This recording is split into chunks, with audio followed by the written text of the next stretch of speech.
அதாவது நம்ம வந்து எக்ஸசைஸ் பண்ணுறோன்னு ஜிம்மில் போய் ஒர்க் அவுட் பண்ணுறோன்னு வச்சுக்கோங்க.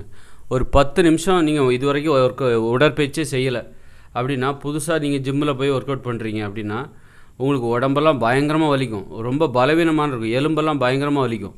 நீங்கள் பயந்துடுவீங்க. என்னடா இது நெஞ்சுக்குள்ளே நெஞ்செல்லாம் வலிக்கும் அந்த உடற்பயிற்சி பண்ணும்போது. முதல்ல நீங்கள் உடற்பயிற்சி பண்ணுறீங்கன்னா, அந்த மார்பு எலும்பெல்லாம் பயங்கரமாக வலிக்கும். அப்போ உங்களுக்கு பயமாக இருக்கும். அடடா என்னடா இது, ஓஹோ பண்ணக்கூடாது போல்க அப்படின்னு சொல்லிட்டு நீங்கள் பயந்துடக்கூடாது. ஏன் வலிக்குதுன்னா, இது வரைக்கும் உங்கள் உடம்பு வலியை சந்தித்து பழக்கப்படலை. இப்போ தான் நீங்கள் முத உடற்பயிற்சி செய்கிறீங்க. உடற்பயிற்சி செய்யும்போது இது வரைக்கும் நீங்கள் வந்து உடல் உழைப்பில் ஈடுபட்டது எதுவும் கிடையாது. இப்போது உடற்பயிற்சியும் செஞ்சதில்லை. புதுசாக நீங்கள் செய்யும்போது அந்த உங்கள் உடம்புக்கு வந்து அதை தாங்கிக்க முடியல, அந்த வலியை தாங்கிக்க முடியல. அந்த உழைப்பினால் உடற்பயிற்சி செய்வதால் ஏற்படக்கூடிய அந்த வலியை தாங்கிக்கிற சக்தி இல்லாமல் இவ்வளோ நாள் இருந்திருக்கு. இப்போ தான் அது வலியை சந்திக்குது. இப்போ தான் அந்த எலும்புகள்லாம் வலியை சந்திக்குது. இதுவரைக்கும் வலியை சந்திக்காமல் வலிமை இல்லாமல் இருந்தது. வலிமைன்னா என்னது? வலியின் தன்மையை உணராமல் இதுவரைக்கும் இருந்து வந்திருக்கு. அந்த அளவுக்கு நீங்கள் பத்திரமா வச்சுருந்தீங்க, உடல் உழைப்பு உடற்பயிற்சி எதுவும் செய்யாமல். அப்போ புதுசாக உடற்பயிற்சி நீங்கள் தினமும் ஒரு 10-20 நிமிஷம் பண்ணுறீங்கன்னு வச்சுக்கோங்களேன், அப்படியே உடம்பெல்லாம் வலிக்கும், எலும்பெல்லாம் வலிக்கும், நெஞ்சில் உள்ள எலும்பெல்லாம் வலிக்கும். உடனே பயந்துடக்கூடாது. உடனே வலிக்குதா, நல்லா ரெஸ்ட் எடுங்க. எந்த உடற்பயிற்சியும் செய்யாமல் நல்லா ரெஸ்ட் எடுங்க. திரும்ப அதே மாதிரி ஒரு 20 நிமிஷம் அடுத்த வாரத்துலேருந்து நல்லா ரெஸ்ட் எடுத்துகிட்டு வலியெல்லாம் போனதுக்கப்புறம் ரெஸ்ட் எடுத்தால் வலியெல்லாம் போயிடும். திரும்ப ஒரு 20 நிமிஷம் டெய்லி பண்ணி பாருங்கள். அந்த முதல்ல வலித்த வலி வராது. முதல்ல வலி இருந்ததில்ல, ஃபஸ்ட் வாட்டி நீங்கள் உடற்பயிற்சி பண்ணும்போது உங்களுக்கு ஒரு வலி இருந்ததில்ல, மார்பெல்லாம் வலிச்சுது, நெஞ்செலும்பெல்லாம் வலிச்சுது, அப்புறம் வந்து கை காலெலாம் பயங்கரமாக வலிச்சதில்ல, அந்த வலி வந்து அப்புறமா வராது. ஏன்னா அந்த வலியை தாங்குகிற திறனை உங்கள் உடம்பு பெற்றுவிட்டது.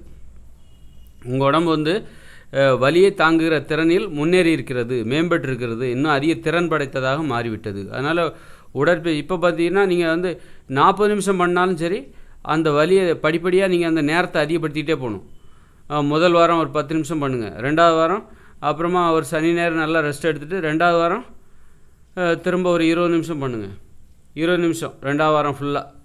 அப்புறம் ஒரு சனி நேரம் ரெஸ்ட் எடுங்க. நல்லா ரெஸ்ட் எடுத்தவோ அந்த வலியெல்லாம் போய்டும். அப்புறம் பார்த்தீங்கன்னா 3வது வாரம் 40 நிமிஷம் பண்ணுங்கள். மொதல் தடவை 10 நிமிஷம் பண்ணாலே உங்கள் உடம்புல பயங்கர வலி வந்துச்சு. இப்போ பார்த்தீங்கன்னா 40 நிமிஷம் பண்ணாலும் உங்களுக்கு வந்து அந்த வலியெல்லாம் இல்லாதது போல் தோன்றும். வலி என்பது இல்லாதது போல் தோன்றும். அப்படின்னா என்னது? வலியை தாங்குகிற திறனை உங்கள் உடல் பெற்றுவிட்டது என்று பொருள். வலிமையை பெற்றுவிட்டது. இதுவரைக்கும் வலியை சந்திக்காமல் இருந்த உங்கள் உடம்பு இப்போ நீங்கள் செய்த உடற்பயிற்சியின் காரணமாக 3 வாரம் 4 வாரம் செய்த அந்த 1 மாத காலத்தில் நீங்கள் செய்த உடற்பயிற்சியின் காரணமாக 40 நிமிட உடற்பயிற்சி, அதனால் ஏற்படக்கூடிய வலியை கூட அது தாங்கிக் கொள்கிறது. அதனால் உங்களுக்கு வலியே தெரியாது. 40 நிமிஷம் நீங்கள் உடற்பயிற்சி பண்ணியிருப்பீங்க, ஆனால் உங்களுக்கு வலியே தெரியாது.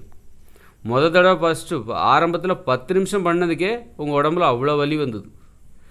இப்போ பார்த்தீங்கன்னா 2வது வாரம் 3வது வாரம் இப்படி பார்க்கும்போது கடைசியில் 40 நிமிஷம் டெய்லி பண்ணுறீங்க, ஆனால் உங்களுக்கு வந்து அந்த உடம்புல உடற்பயிற்சி பண்ணுறதுனால ஏற்பட்ட உடம்புல உள்ள வலியை எதுவுமே நீங்கள் உங்களால் உணர முடியல. அந்த அளவுக்கு உங்கள் உடம்பு வலியை தாங்குகிற திறனை பெற்றுவிட்டது. அதாவது வலிமையை பெற்றுவிட்டது, வலிமை அடைந்ததாக மாறிவிட்டது. அதனால் உடல் உழைப்பு உடற்பயிற்சி இது ரெண்டையும் இந்த உடம்பு சந்திக்கும்போது தான், இது ரெண்டையும் உங்கள் உடம்புக்கு நீங்கள் கொடுக்கும்போது தான் அந்த உடம்பு வலிமை வாய்ந்த உடம்பாக மாறுகிறது. அதனால் எடுத்த உடனே கை கால்கள் வலிக்குது, நெஞ்செல்லாம் வலிக்குது, எலும்பெல்லாம் வலிக்குதுன்னு பயப்பட வேண்டியது அவசியமே இல்லை. ஃபஸ்ட்டு அப்படி தான் இருக்கும். அப்புறமா எப்போல்லாம் பயங்கரமாக வலியாக இருக்குன்னு நீங்கள் உணர்ந்தீங்களோ ரெஸ்ட் எடுத்துருங்க. ரெஸ்ட் எடுத்துட்டிங்கன்னா, நல்லா ரெஸ்ட் எடுத்துட்டிங்கன்னா அந்த வலியெல்லாம் போயிடும். திரும்ப நீங்கள் அதே பயிற்சி நீங்கள் பண்ணும்போது அந்த முதல்ல ஏற்பட்ட அந்த வலி வராது. இந்த மாதிரி அடுத்தடுத்து நீங்கள் வந்து ரெஸ்ட் எடுத்து திரும்ப உடற்பயிற்சி பண்ண உங்கள் உடம்பு வலிமை வாய்ந்த உடம்பாக மாறிவிடும். உங்களுக்கு அப்படி வலிமை வாய்ந்த ஒரு நபராக நீங்கள் மாறிவிடுவீர்கள். அந்த வலிமை என்பது உங்கள் உடம்புல தெரியும். முதல்ல கொஞ்சம் ஃபிட்டாக இல்லாமல் இருந்திருப்பீங்க. இப்போ உங்கள் உடம்பு அப்படி ஃபிட்டாக மாற ஆரம்பிக்கும்.